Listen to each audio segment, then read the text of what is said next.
All right, this is for some people, soy is a choice. Like he doesn't have to go down this road. Where the new Warriors guy, Snowflake and Safe Space, the guy with the bald thing, he would have to wake up in the morning, go jogging, come home, and do some lunges and shoulder presses and that kind of thing to break out of that soy mold that nature has kind of put him in. Aubrey's already there. He's fit, healthy, in shape. He's got great hair. He doesn't have to do this if he doesn't want to. This is very much a choice for him. And we're talking about Beef Bros. Beef Bros, which is the gayest thing I've ever seen that isn't actually gay as far as I know. This is what you get when you have a week of waking up, popping Adderall, painkillers, and chasing it with whiskey, and sitting down with an artist to try to come up with ideas. And this is what you come up with. It's misunderstanding entertainment versus education. This is entertainment. This is education. His video talking about his Kickstarter is like the It's Always Sunny in Philadelphia thing about crow's milk or eagle's milk. That's what it feels like. It's got to be a parody.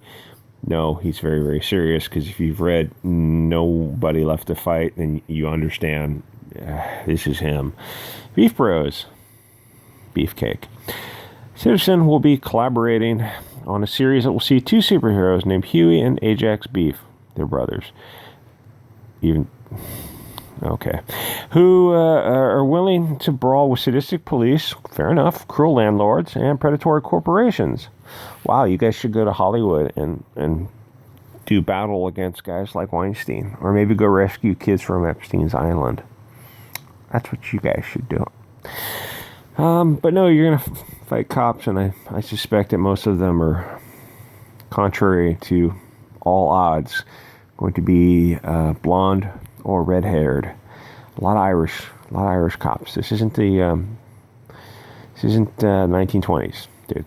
Most cops in big cities are not blonde or red hairs, and they're going to fight because helping people out simply the right thing to do. Oh, G.I. Joe writer learns painful lesson after disgusting 9/11 tweet. Yeah, what a douchebag.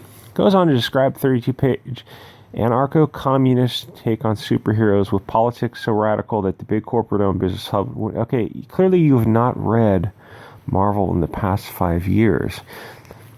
There's nothing in your comic that is more radical than Ms. Marvel and Captain Marvel and Captain America and just the soy anti-white garbage that you see in mainstream comics. You're not stunning and brave. You're not doing anything. White guys are bad. In fact, this isn't even as far left as Marvel, because you got one guy who looks probably Mexican or Hispanic or something. Usually in Marvel comics, the dudes are blonde or red hair. I joke about that, but it's like the correlation's got to be 90%. You explain superheroes were all about one thing: protecting the little guy, gal, or non-binary pal. Great dude. Somewhere along the thing is, it's like you're virtue signaling to an audience that doesn't financially support you.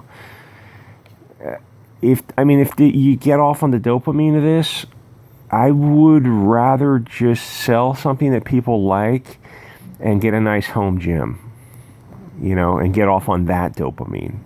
Or go work at an animal rescue shelter and rehab dogs, train dogs to be rehomed. Get that dopamine hit. You're doing something that isn't creatively rewarding and isn't financially rewarding. Go jog. Go help people in some other way. Go volunteer at a homeless shelter. You'll get all the dopamine you want, and go give blood. I've got my blood donation T-shirt right underneath this thing. Yeah, and he called for the unionization of comic books after layoffs. That only works when you can't easily be replaced. In his YouTube video promoting the series, Beefcake, the embodiment of centrist law and order and even outright reactionary. That's a lot of big words. Entertainment versus entertainment. Education. Pick a battle, bro. Okay, the one thing he does say that I agree with him. See, the thing is, the left and the right aren't always as apart on many issues as they think they are. If you want to argue against the 1%, I think you'll find a lot of support among the far right and the far left. The people who invented these superheroes are mere pittance on the dollar. That's fair enough. Yeah. These people who got these predatory contracts, yeah, they got screwed. They should have. I mean, if something's going to blow up, and you're like, oh, hey, here's your $100,000 for working on this project, 20 years ago. Oh yeah, and now we just made like a $1 billion film. Well, you didn't contract for any royalties. Yeah, all right. Well, I mean,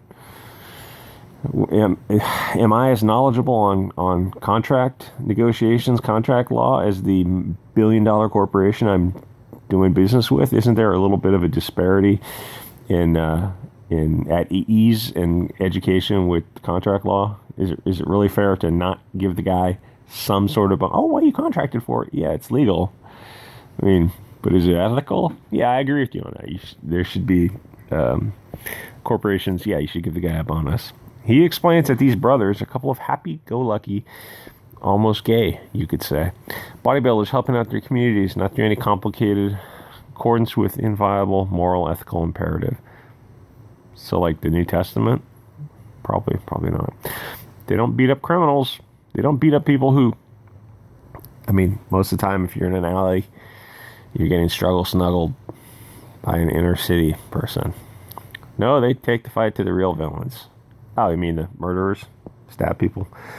No, landlords. All right, that should be okay. Sadistic cops. The thing is, half the cops in the big cities are black. If you want to portray that accurately, you're gonna have to include that. The thing is, with this egalitarian ideas of empowerment, mutual aid, socialism, so you're gonna go to Cuba, you're gonna help the Cubans against their oppressive authoritarian government. What about China? Help that group of people in China who are being put into camps? No, you're gonna fight against cops. What about gangbangers? Nope, just cops.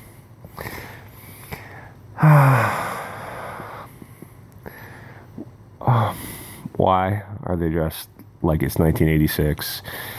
Pastel cocaine fueled nightmare. Stop. He did the same color scheme and nobody left to fight, and it looked equally stupid. He told Bleeding Cool he describes comics as nice leftism. Nice leftism starved hundreds of millions of people.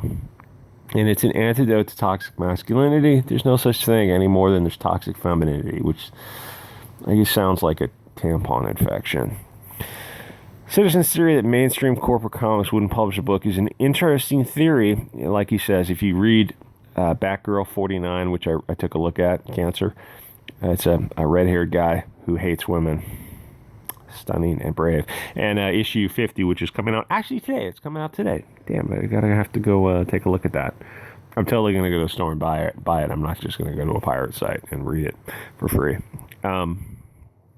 She turns into an Antifa activist. So I'm not sure where you're saying that mainstream comics are not as far left as you are. They're easily as far left as you are. The reason I guess you're not working for them, you wanted to unionize, and the thing is, you guys are fungible. You're very fungible, easily replaced. And this is just nothing. You created this, so you own the IP. That's great. It's not going to get turned into anything. You could spend your time doing almost anything else. But if this is really what you enjoy doing, great. But it's also we enjoy criticizing it because it's developmentally disabled bundles of stickeries. Anyway, like, comment, subscribe, guys. I'll see you all next. This is on Kickstarter, and Aubrey Citizen has a YouTube channel, so be sure to give him a sub if you want to see what projects he's up to, and you can search for this on Kickstarter. Maybe it's up your alley. I get it. It's fine. Go give him a support if you like this kind of thing. I don't see how. I would love to see the 200 people that back this. I would just love to talk to them and see what were they thinking. The fuck is he wearing? All right, I'll see you guys next episode.